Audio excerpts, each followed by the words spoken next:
And so when Kitty's, I almost said Kitty because that's Kitty from the second show.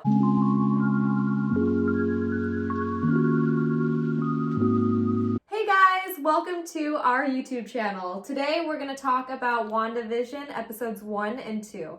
WandaVision is streaming right now on Disney+. Because we're going to have an active discussion and we're really going to dive deep into this show, there will be some spoilers. We like to rate it by writing it down on our notepad, and we haven't talked about the show, so we don't know what the other person is going to rate. Until the very end, we are going to have the big reveal. It's going to be rated 1 out of 10. 1 is going to be we hated it. 10 is going to be we loved it. All right, so we're ready to rate WandaVision episodes 1 and 2. Episode 1 is immediately, I noticed, black and white. And it's set in a 50s sitcom. Right, just like I Love Lucy. And it has the laugh track. We know that something is a little bit weird because it's supposed to take off from the Avengers movies, but they're in a 50s sitcom. It starts off with Wanda and Vision, and they're like a classic married couple set in the 50s. Everything is, perfect, and they have an adorable marriage. It's on a beautiful set, and they go to the calendar, and there's a heart on the day, and they don't know what that means. So she's mentally preparing for an anniversary date night. Right. And meanwhile, Vision's at work, and he realizes all of a sudden that it's actually, he's supposed to host a dinner for his boss and his wife, the Harts. And Wanda, she is, hanging out with her neighbor, this Agnes. character. Yeah, Agnes, and it's played by Katherine Hahn. And she's giving advice through this magazine on what you need to wear on your anniversary, how to spice it up. And so it's going to be, a pickle. So then Vision walks home with the Harts, and they find her in this nice nighttime nightgown wear. And it's supposed to be like scandalous. And then she realizes, oh my gosh, like she has to put together a dinner for the Harts to entertain her guests. So she's in the kitchen. She obviously has not prepared for this. And she's, she uses her telekinetic powers to try to make some kind of a dinner last minute. So what did you think about the whole dinner setting and the dinner scene? Up until that point, it was very just, here are some jokes. This is why we're 50s sitcom. It's that fun stuff. But the plot really develops at the dinner scene with the Harts. And I say that because that's when the weird things start happening. Remember the scene where Mrs. Hart's asking the couple just basic questions like, where did you come from? And when did you guys get married? Why did you come here? Why did you come here? Yeah. And Wanda just couldn't answer the questions. She froze. She completely froze, and she didn't have anything to say. Her expression totally changed, and all of a sudden she kind of broke from the character of being just like a happy 50s housewife, and she looks like really shaken up by the question. Right. Like she realizes like something's wrong, and I don't think she knows why she's here or when they married. And so I think that is one of the first parts where you understand as a viewer that something's not right here. Right. And the fact that remember how Mr. Hart was getting super frustrated because they weren't answering any of the questions. Yeah. So he chokes on his steak. And meanwhile, Mrs. Hart, instead of doing anything to help him, she's like, stop it. Stop it. Stop it. Stop it. Like, very robotic. Just robotic and weird. And then what did Wanda do?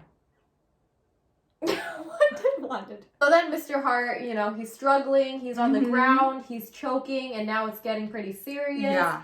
And then Wanda, again, she breaks her character. Right. And she says, Vision, go save him?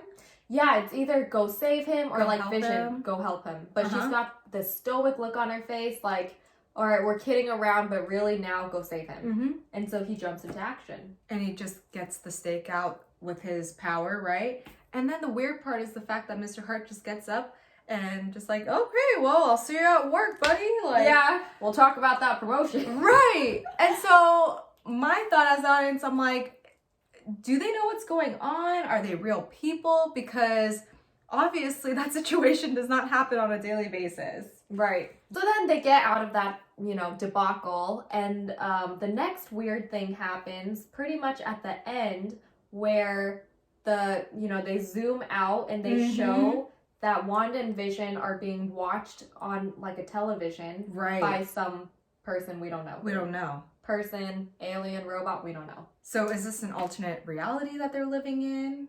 Who's watching them? And I think viewers are supposed to know, or it might help them to know, that Wanda has telekinetic powers and she has the ability to warp reality. Another thing is, if you've been following the Avengers movies, or if not, Vision is dead. I have a theory that Wanda might be doing all of this. Yeah, I really think that Wanda is behind this. I think that she is in control of what's going on, and maybe she has some secrets that she doesn't want to reveal. Right. So let's skip to episode 2. It is now placed in the 60s. Right. And it's like the Bewitched, the very intro scene. The intro with the music. Yeah, I like that. Me too. That was pretty cute. That was cute. So we're at the 60s, and now, Wanda and Vision are facing a new problem or something that they need to solve. She meets Dottie for the first time, right? Who's the queen of the cul-de-sac, as her friend Agnes has mentioned. She's just trying to fit in, just be part of the neighborhood. And Vision, on the other hand, has decided to join the neighborhood watch committee with his buddies, his guy friends. Mm-hmm. And at the same time, they're preparing for a magic show. Right. So the problem happens when Vision is with his friends and they give him a piece of gum. And remember, he's not a human being. He's like an AI android. Exactly. So he actually takes the gum, swallows it, and it messes up all of his machinery in his stomach. And it causes him to have almost like a really drunk-like effect. He's in some kind of a funk the whole episode. And, the plot in that episode is that they have to do a magic trick in front of the neighborhood. And since Vision is totally out of it, he's starting to show his powers, he's flying around, and Wanda has to use her powers to make it look like it's just magic tricks. What's your first impression of Agnes? I liked her. I thought she played a role of comedic relief. She was, funny. The neighbor that's overly nosy inserts herself into a position where she's not maybe welcome to be in. She just keeps coming up. But the thing with the characters, the neighbors, they're a little off. I mean, I can't even put my nose on why Agnes is off in the very first episode. But even her, I just think that she's a little bit over the top. Mm-hmm. And I don't think that's the actress. I think Catherine Hahn does an amazing job. I think it's purposeful. Where those movies, right? Where robots are just trying to act like human beings. Yeah. And do what human beings are supposed to do. Yes. I kind of get that impression with Agnes because she's just trying to be that chipper, very friendly next door neighbor. But something about the way she smiles and acts, and she's just always just has this fake grin on her face, right, makes me second guess what her intentions are. Okay, so what did you think of Dottie? Dottie was cool. At first, I thought she would be a normal human being, the stuck-up neighbor, the typical trophy wife kind of girl that always runs the committee and she's the boss in town.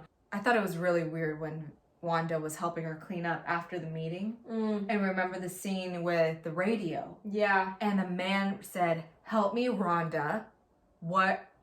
Who's doing this to you, Wanda? Yes. Yeah, that was a weird scene. What do you think about that? Why do you think that happened? Well, I think Wanda is manipulating this reality that she's created in order to, evade some of the pain she's feeling in the real world where Vision is dead. I think this is a coping mechanism. And I think with that radio, someone in the, reality is trying to poke its way in, and she just gets really just defensive and she doesn't want that to happen.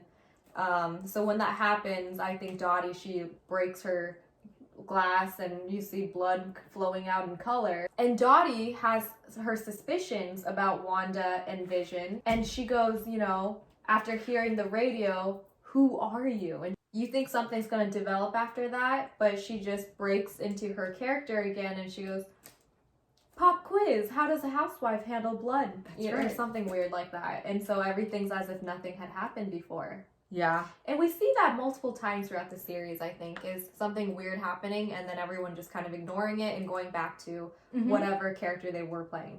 Yeah. So end of episode 2, we have that really weird scene where Vision and Wanda step out onto the street and that bee man comes out with bees all over him. And Wanda, that's where Wanda breaks out of her character again. And she just says no, and then he goes right back down. Yeah, it's weird. So it was scary, kind of. It was a little, and that's how the show is. It seems very, 50s housewife, like everything is just rosy red, perfect.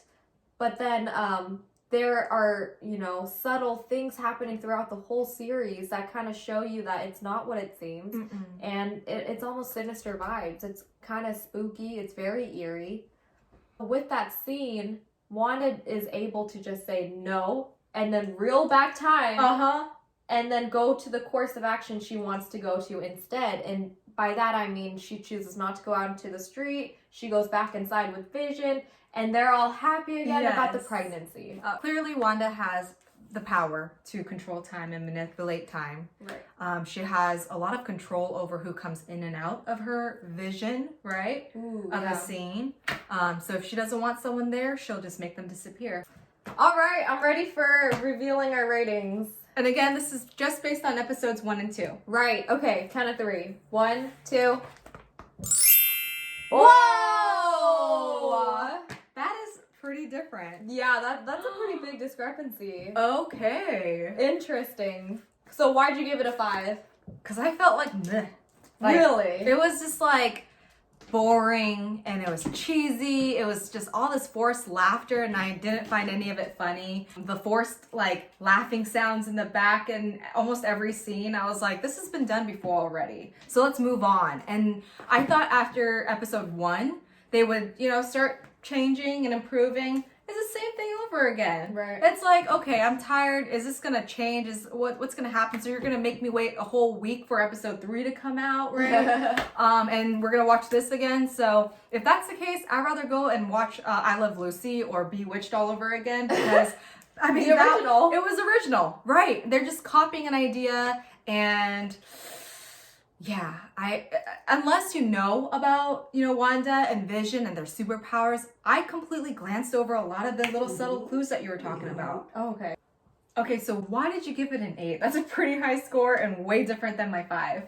And I don't give 8s very often. I mean, I've been doing 1 out of 10 ratings for movies all my life. Yeah. And 8 has to be like Godfather status. Yes.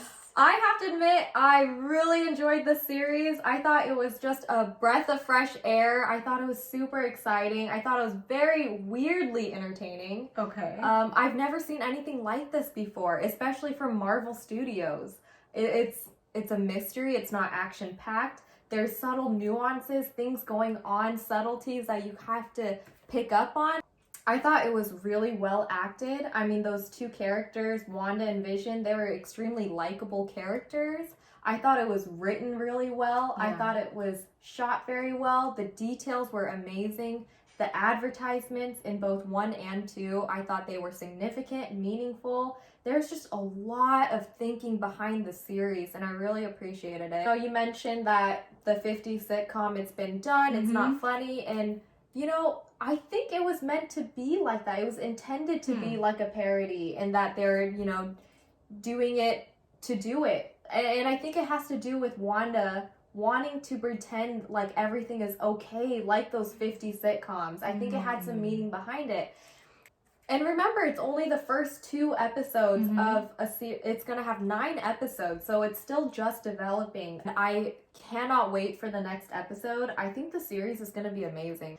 This 8, it's a high rating, but it's kind of contingent upon them building up on the plot and showing us why this is happening. Let us know what you think. Do you think that the show is like a 5 or a 6 or closer to an 8 or a 9? We're curious about how you would rate the show just based on the first 2 episodes. If you enjoyed this video, please like, subscribe, and hit that notification button. And we'll see you next time. Bye! Bye!